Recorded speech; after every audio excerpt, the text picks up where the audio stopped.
Welcome back to the Gun Dungeon. Got a shotgun video for you here today. And we're going to be talking more about semi-auto versus pump for defensive roles and which one is better. Now, I'm not going to promote either one because I think both have their roles and both are going to be best fitted for someone individually based on what your preference is and how much you train actually. So before you start running to the comments and saying pump reliability, I get it, but I have some points that I want to make throughout this video that I think are worth at least considering. So I've got some of these just cheapo Sterling double-aught buckshot. I've had really good luck with that ammo, no issues whatsoever. Have Federal Top Gun birdshot out here, which runs really well in the semi-auto. That is one topic that we will get to eventually of ammo sensitivity, and this is an example of that. I do have an example of that here. But so we'll just start off. It's going to be the Fusion Bull Prime 12 gauge, got a removable cylinders, 20-inch barrel, set up kind of defensively. I have asked Fusion if they are going to make an extended mag tube for this gun. They say it's in the works. That'd be really cool if they do get a little bit more capacity. I think it's 4+1 now. And then I've got my old trusty rattle canned Remington 870 here. It's been a long time partner of mine. Got the Trigicon night sight on the top. Not super bright anymore, but it's still there. Good home defense setup. Used it for a long time. Hasn't been rattle canned a long time. I've recently done that in the last, couple of years, but I like how it looks now. That's a good look for me. I enjoy it. This, more of a classic look, which I enjoy that as well. This with an extended mag tube, just the way that it is, be an excellent home defense setup. But let's go ahead and get into some of the topics that I want to talk about. You can set up your semi-auto or your pump however you want them. You can get them set up very, very similar. You can get extended mag tubes. You can get longer barrels with longer mag tubes for more capacity, shorter barrels, 18.5-inch barrels with a little, if the mag tube matches, a little less capacity. You can get aftermarket stocks. You can get aftermarket forearms, the whole 9 yards.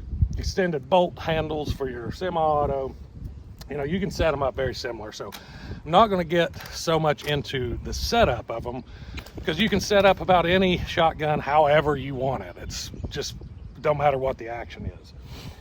But one of the things that I want to talk about first is, well, let's just go ahead and start into the reliability part of it. That is a big, big talking point whenever people are considering semi-auto versus pump. Now, I'm going to make this statement, and I don't want everybody to get all mad at me because it is going to call out the truth. And it's going to make you question yourself on the truth. This is a very, very mechanically sound firearm.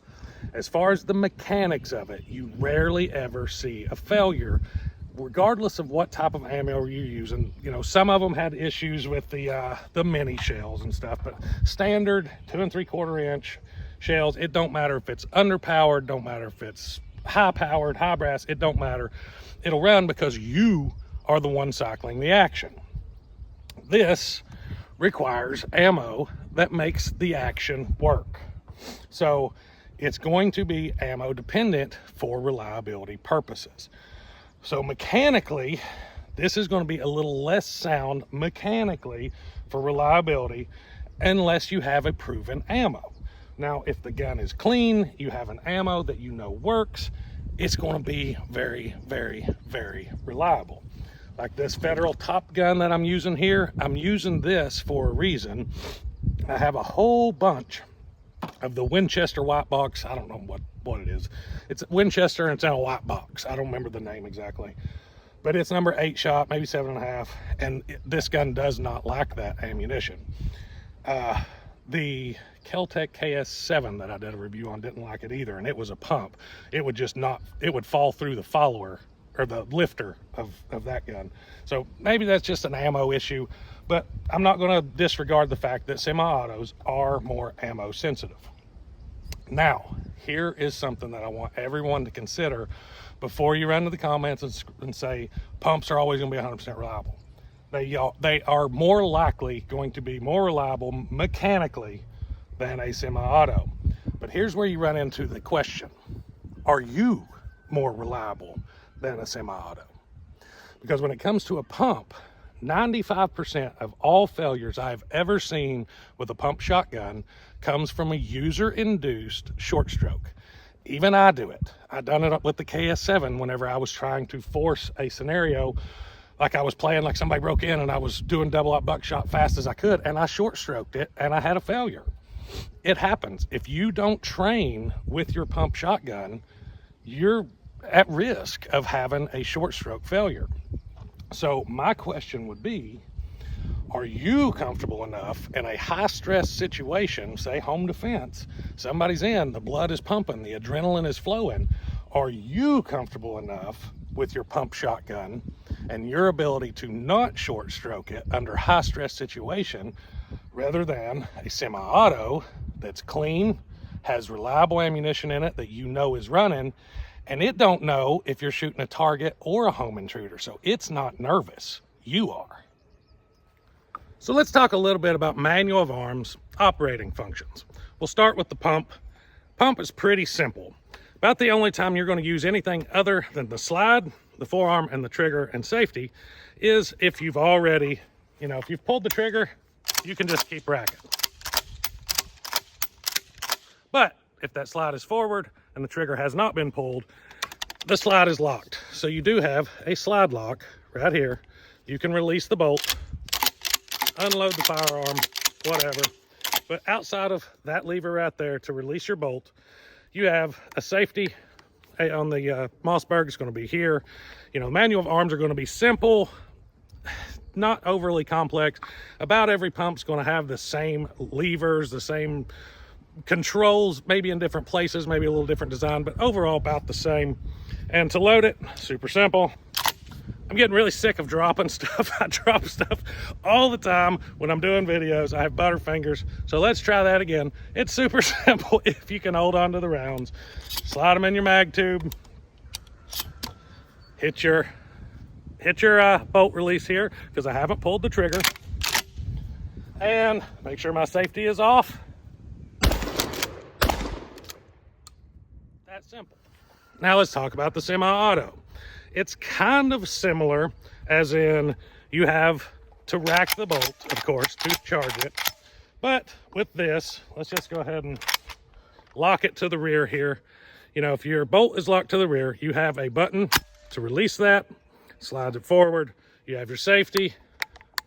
And so that's the same amount of levers so far, but we do have one more on the semi-auto.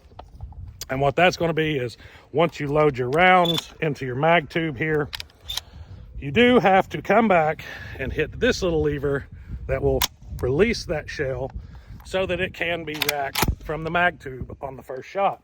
But after that, safety is off. It's just pull the trigger after that.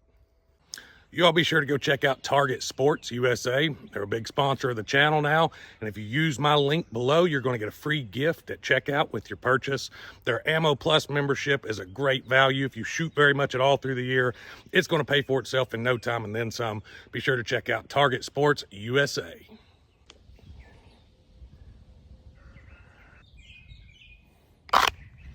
Y'all be sure to go check out Vetter Holsters, big sponsor of the channel. Have about any kind of holster you can think of. There's one of the cool designs that they have. You saw the blood red holster for my XDM 10mm. They make a holster for just about any gun out there. A lot of the 10mm stuff. I use their light tuck. That's about all I use anymore for inside the waistband stuff. Great products, great company. Check out Vetter Holsters. Another topic that I think is a difference between the old pump and the semi-auto is going to be follow-up shots. I know that's a training issue. You can train to be super fast with a pump. I have not. I'm not super fast with a pump. And if you have trained so much with your pump that you are just as fast as a semi-auto, you're probably not watching this video for anything other than just entertainment, because you're really, really good with your pump and you know which one you're going to use. But I'm going to use buckshot here since it is a little bit heavier recoiling, and I'm going to put 3 shots downrange with the pump on target as fast as I can, and then we'll do the same thing with the semi-auto.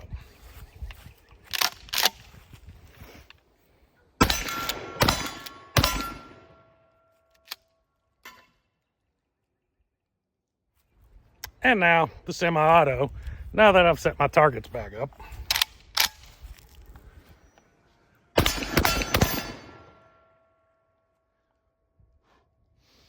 God, I love the smell of shotgun shells.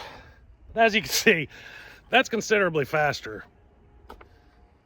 Another point that I'd like to talk about, and that is going to be felt recoil.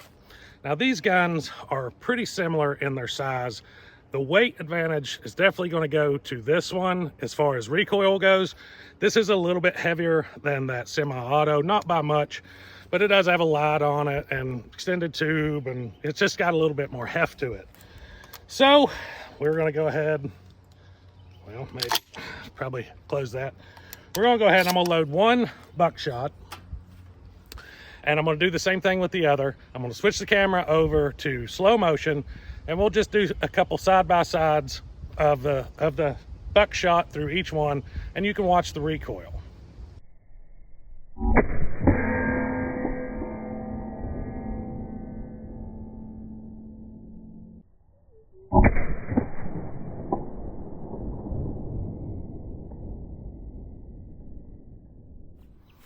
So I haven't watched that recoil clip yet. I'm still recording, so I haven't got to watch it. And I don't know if it showed or not, but I can tell you the semi-auto has less felt recoil on my shoulder than the pump. You know, the action's going to be moving once that round is fired. Your action is moving. There's a spring there that's going to be absorbing some of that recoil. It's the same with semi-auto and revolvers. Typically, if you're pushing a bullet that's just got the same energy from a revolver, it's a semi-auto, you're going to have a little less felt recoil with the semi-auto because you have a spring that's absorbing some of that rearward energy. Same here with a semi-auto and a shotgun, whereas a pump, whenever you fire it, you're hitting a solid locked bolt and a solid breech face, and nothing is moving except your shoulder until you pump it. Now, I know Paul Harrell, he's really slick with a pump shotgun. It's almost like as soon as the recoil starts, he's racking the action. I'm not like that. I'm not good like that. If you are, great, you're probably going to be able to mitigate some of that recoil. But that's kind of what this video boils down to. And to me, it kind of sounds counterintuitive from what the original thought process was for me.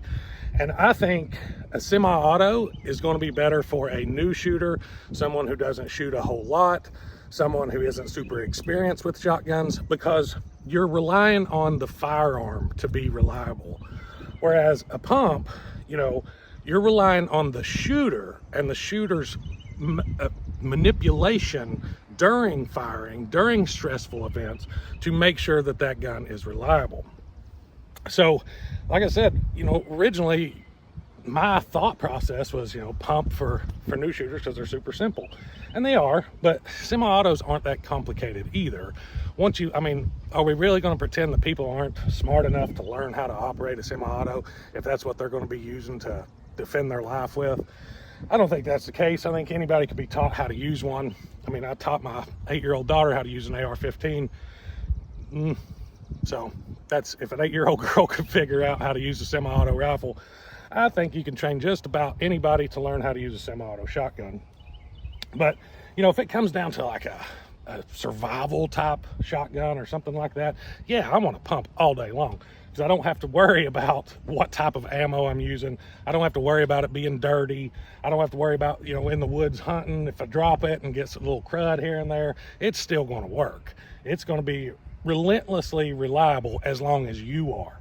Semi-auto, a little bit more finicky. If I drop it in the mud, get a little bit of clogging in there somewhere, get some carbon, some soot fouling, something like that, it's going to decrease that gun's reliability. But, you know, home defense, it's sitting beside your bed. How dirty is it going to get? If you start out with it clean, it's going to be clean. Whenever you go get it back, might be a little dust on it, something like that. But, you know, different roles, different scenarios. They both have their roles. They both have scenarios where one's going to excel over the other. I just think the reliability thing gets overplayed when it comes to pump versus semi-auto. A lot of our modern semi-autos will run about any type of ammo. But it comes down to, even if you have one that's ammo sensitive like this one, find the ammo that works. I've yet to have any issues with this Top Shot stuff or Top Gun stuff. I've yet to have any issues with any buckshot that I've ran through it, any high-powered stuff that I've ran through it, slugs, no problem with it, runs those just fine. And honestly, I've yet to even clean this semi-auto, and I've shot it quite a bit, and it still keeps trucking right along. But, you know, if I was to put it beside the bed and use it for defensive scenario, I would definitely take it down, clean it real good, lube it real good, make sure that it had ammo that I've ran quite a bit of it through, and then stick it by the bed, and I'm not worried about it after that. I'm fully confident in it. If you, whatever gun you get, no matter what you choose, whether it's pump, whether it's semi-auto, you got to make sure you train with it. And that's the brass tacks of it. You got to make sure that you're training with your semi-auto to make sure the ammo you've chose works. And you've got to make sure you're training with your pump to make sure that you're going to be able to do it. And when I say train, I'm not talking about getting a 25 round box and going out and shooting some clay pigeons laying on the hillside. Push yourself. Actually push yourself to shoot faster, to try to get multiple targets at once, to where you're stepping outside of your comfort zone. That's when you're going to start having issues with maybe short stroking, when you're pushing yourself, which is what you should be doing, because you're going to be pushing yourself if it's a defensive scenario. You're going to be nervous, adrenaline's going to be pumping, and you're going to fall back to the least amount of training that you have on your natural instinct. So train, guys. Hope y'all have enjoyed today's video. If you did, don't forget to hit like and subscribe. As always, till next time, guys, stay tuned.